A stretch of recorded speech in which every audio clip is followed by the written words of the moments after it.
So as you can see on your screen right now, this particular design, the fabric, you can see the details were generated from ChatGPT, and that's what I'm going to be doing in this tutorial video. So don't forget to click on the subscribe button and also on the notification bell to get more tutorial like this from Timmy the Creator. So let's begin.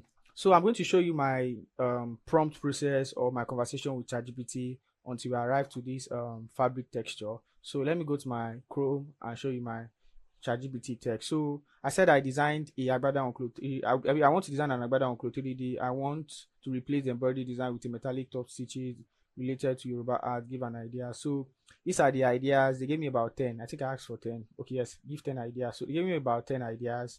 Well, I think I wasn't satisfied with what I wanted. So I said generate number, I think number one in a black drawing. Okay, this was it. And this was the result. Yes.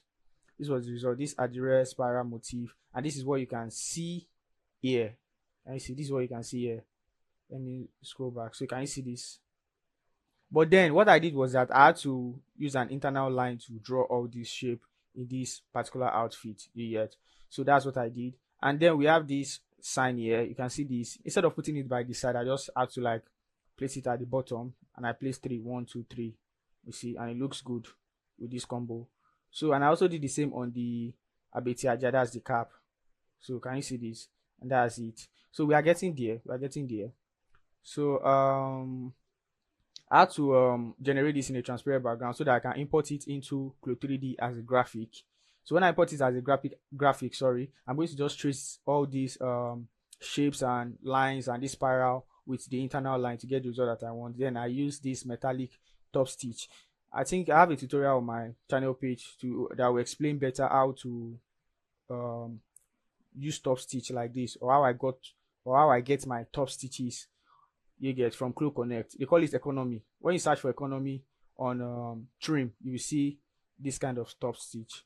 So as we move on, let me scroll down, Okay, yes, we have this, we have this. Now we're heading towards the fabric aspect. So suggest a fabric idea I can use. This suggested a silk brocade, heavyweight, metallic, jacquard, polished raw silk, cotton, damask, velvet, ashoke, inspired weave, and as many. But I picked number one, if I'm right. I said number one, and he gave me this, but this is not what I wanted from ChatGPT. I needed like a square shape, sorry, with repetitive tiling, like seamless tiling, whereby you can keep repeating on the garment without showing that it is repetitive. You get what I'm trying to say? Or without showing that there is a break in between. Let me put it like that.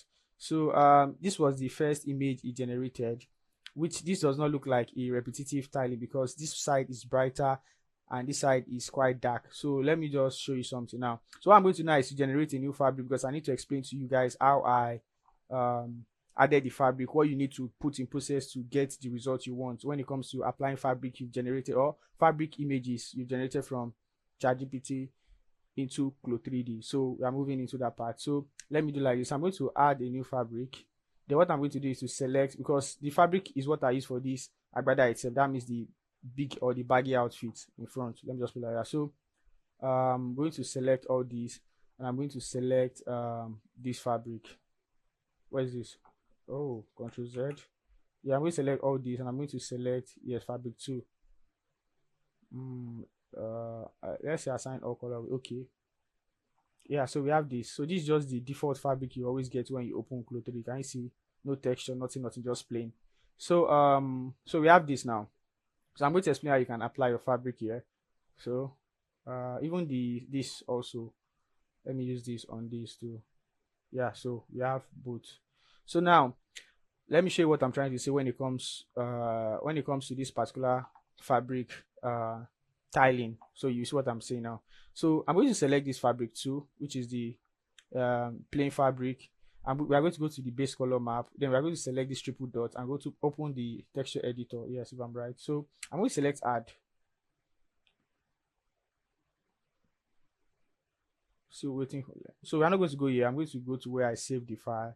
So there's my picture. Scroll up. Yeah, this picture, and this is ChatGPT. Yes. So this is the base color. You can see that it's bright here and it's dark here. So I'm going to select open, and you see what I'm trying to say. So can you see? You can see that it is showing that it is not repetitive. Can you see? Because it is breaking. You can see the line breaking breaking around. Can you see this? Can you see this? Can you see this? So you can see all this. So that's the issue. So I can't use this. I can't use this. I can't use this kind of fabric. So what I did was I had to explain to ChatGPT that I needed a seamless styling. So I said, okay, I made some mistake here, which are generating normal map, because I won't use the normal map since the base color itself is not good for seamless styling. So let's go down to where I complained. So I said the diffuse slash base is not repetitive on CLO. Excellent, you've caught the most important part of CLO3D fabric simulation, which is seamless styling. So the solution is I will now process the diffuse base color texture to make it seamless, meaning the edge blends into each other, which is very, very important. You can entirely repeat it inside CLO3D without visible seams. The brocade pattern will look continuous across the agbada. Very important, and that is what is very, very important. So I downloaded it. This is the seamless brocade base color.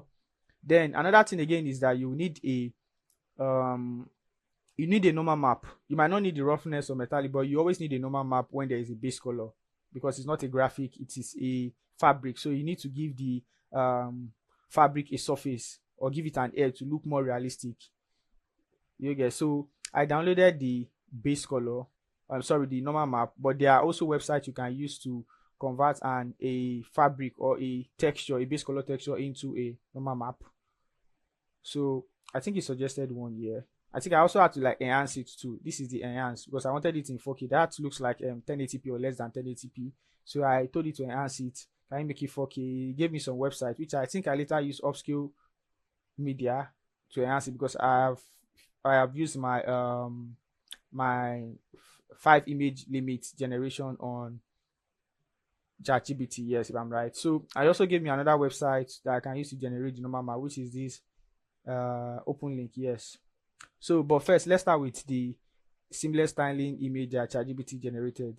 So I'm going to select add, and we're not going to use this, we're going to use this, and you see the difference. So this is it here. Can you see that there's no break and the tiling is seamless? Can you see no break? Can you see this? So this is very, very important. So I think when time you're generating a fabric from ChatGPT, make sure you mention to state that you want a seamless styling that you can use on CLO3D. That seamless styling is very, very important. Something that is repetitive, so it won't be obvious. So can you see? And then we have this good result, and you can now say apply and close. But then again, we are going to need a normal map, which is very, very, very, very, very important. We need a normal map to make it look more realistic and to give it more edge. And you see the difference when I add the normal map. So this is where you can generate your normal map. So the next thing I'm going to do is to scroll down and let's look for the normal map. This is the normal map. I'm going to select this dot here. I'm going to select the normal. I'm going to select open. Can you see the difference? You can see the difference. So it gives you more edge. You can see this. So another thing to make it look good again is to desaturate it. When you desaturate it, you can it gives you more option. It gives you more option to use the default color, that's white. Because default color is white. Do you get? But because it is not desaturated, it's just going to maintain that actual texture of the base color. Do you get? But when we desaturate it, then we can now use the white color. And if you don't like white, we can just select this color and we're going to change it to black. And the black is going to look more black, or should I put it like that, than that other black. Can you see this? And that is just how I use ChatGPT as my fabric generator. You get? So you just need to have a proper conversation with ChatGPT on your idea and to give you a custom fabric you can use on your design on CLO3D, and then you can generate it. You can see that it looks good. Looks good. So thank you for watching this tutorial from Timmy the Creator. Don't forget to click on the subscribe button and also on the notification bell to get more tutorial from Timmy the Creator.